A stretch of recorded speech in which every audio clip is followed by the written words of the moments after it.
welcome to the First Lady of Music, Beyoncé.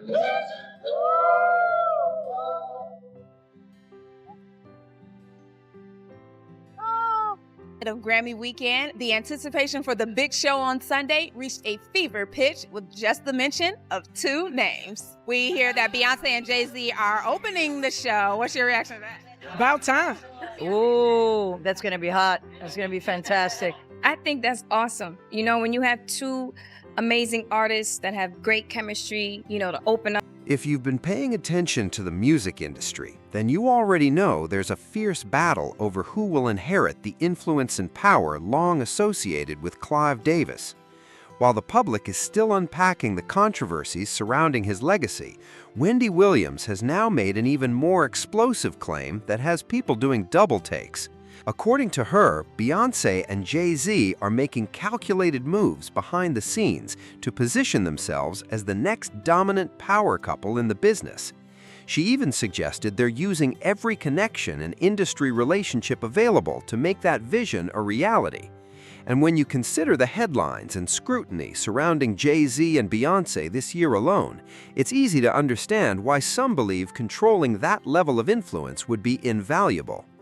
But before diving into those allegations, it's important to take a closer look at Clive Davis himself.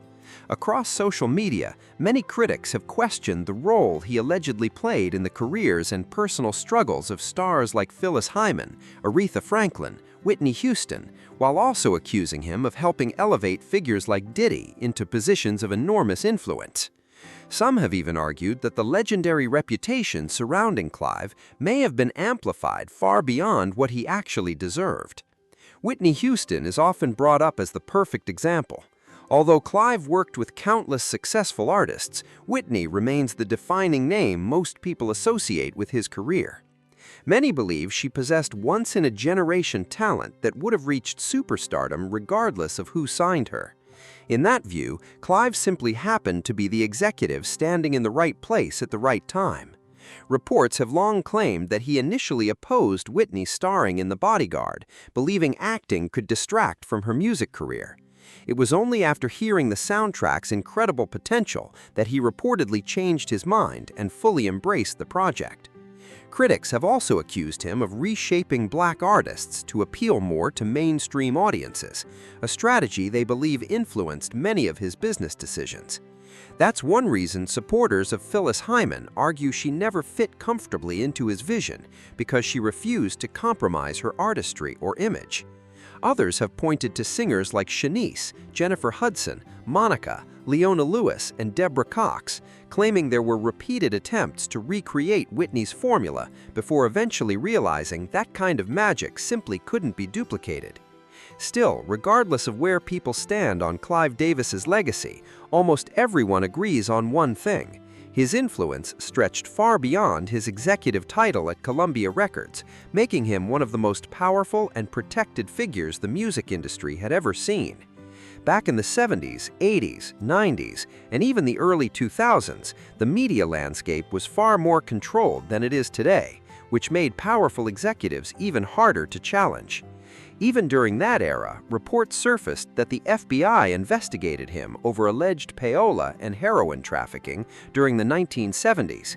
He also faced tax-related charges and was ultimately removed as president of Columbia Records over allegations involving the misuse of company funds.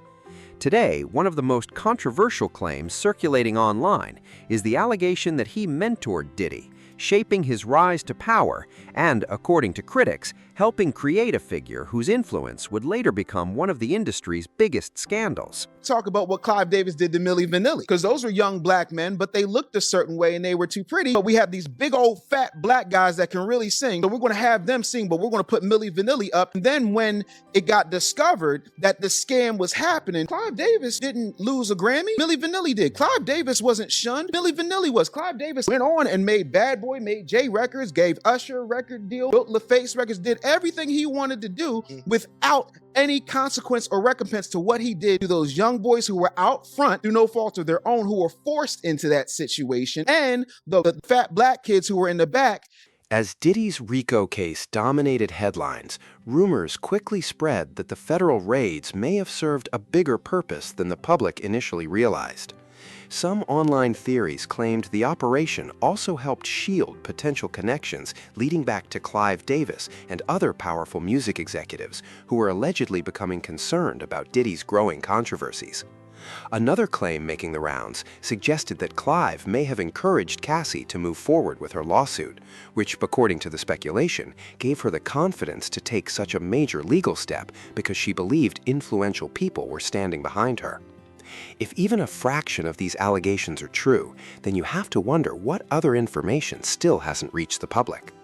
One thing many people agreed on, however, was the perception that Clive always managed to avoid serious consequences while remaining one of the industry's most protected figures. His reputation for influence was so powerful that countless artists and insiders were reportedly afraid to challenge him, believing that a single phone call from someone with that level of authority could permanently derail an entire career. One of the most evil producers in the game, right? Remember when TLC held him hostage in that bad contract? Oh, all right. Remember Whitney passed away the night before the Grammys? There's supposed to be his name around it. Remember they asked him about a whole bunch of stuff about P. Diddy? And he didn't say nothing? What does Clive spell backwards?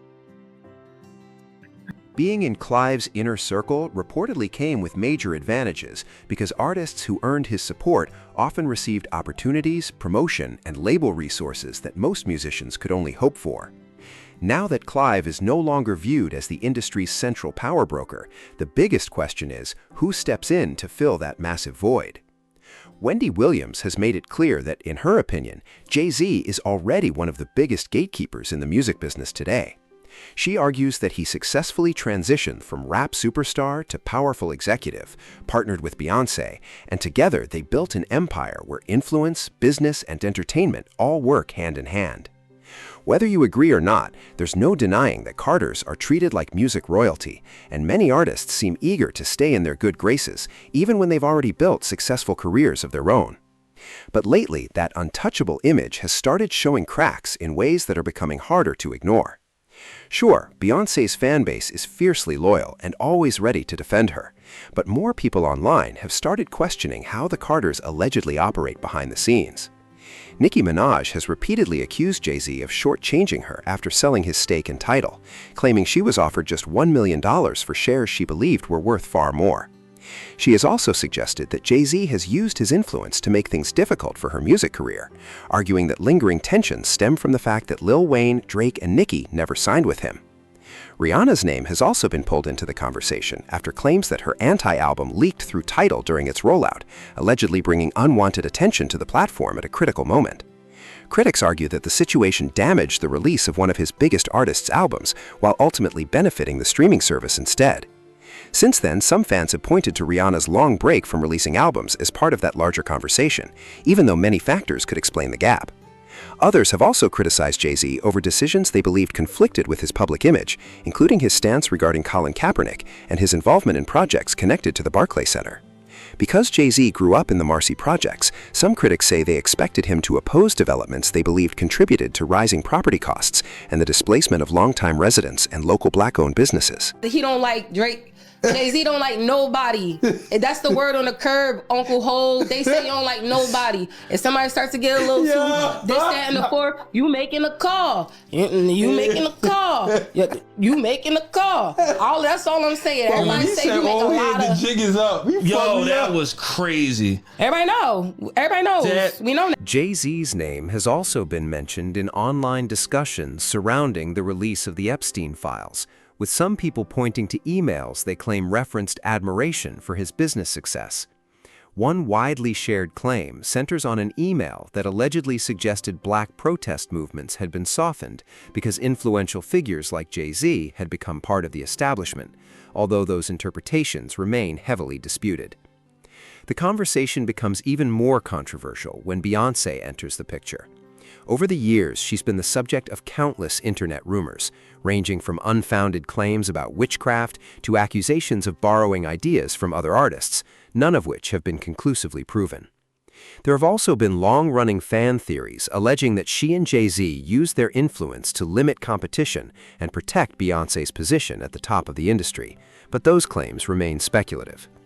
Even so, while Beyoncé continues to maintain one of the strongest brands in entertainment, many people believe public perception has become more divided than it once was. Some commentators now argue that Jay-Z and Beyoncé are working harder than ever to protect their legacy as scrutiny across the music industry continues to grow. After watching the legal downfall of R. Kelly and the dramatic collapse of Diddy's public image, many powerful figures are likely paying close attention to how quickly influence can disappear. That's why some observers believe the couple is focused on staying several moves ahead, strengthening relationships, expanding their influence, and securing alliances that could help preserve their position if the industry's balance of power continues to shift. People look down on R. Kelly for. Jay-Z was engaged in the same type of activity. So my only point was, why y'all still honor him? Because y'all think he didn't, or because y'all don't know? Like, some of the facts was out there, like his artist Foxy Brown, you know what I mean? Even his business partner Dame Dash said he never wanted to sign Foxy Brown or didn't want dealings with her because of her age. But Jay-Z signed her. He had songs with her where they talking about sex and stuff like that, and she was. Some critics believe that's one reason Blue Ivy has been appearing at more high-profile public events, from major red carpets to high-fashion appearances that many saw as introducing her to the next stage of celebrity life. But instead of creating universal praise, those appearances have sparked plenty of debate online. Rather than focusing only on her accomplishments, many social media users questioned whether some of Blue Ivy's fashion choices looked too mature for someone her age. Others also revisited Beyoncé's comment that Blue was ready, with critics asking what she meant by that statement and whether a teenager should be stepping into that level of public attention so soon. A whole night. B is here. Beyoncé is officially here at 10 years. 10 years. How does it feel being back? It feels surreal because my daughter's here. And Blue looks so beautiful. She looks so beautiful. This is it's incredible to be able to share it with her. And I think she looks so incredible. She looks so beautiful. I'm like, we could learn some red carpet tips from Blue. Absolutely. She was ready. She was. According to Wendy Williams, people she described as insiders claimed the Carters were looking for ways to demonstrate to powerful industry figures that they still hold significant influence within the Black community. One example she pointed to was Jay-Z's partnership with Target for the exclusive release of the 30th anniversary edition of Reasonable Doubt. At the time, many people remembered the boycott of Target that followed criticism of the company's changes to its DEI initiatives, and a large number of consumers had continued avoiding the retailer. Wendy argued that if Jay-Z could persuade enough supporters to return to Target despite the boycott, it would send a message that his influence remained strong and discourage critics from questioning his standing. According to her, however, that strategy hasn't unfolded the way some may have expected.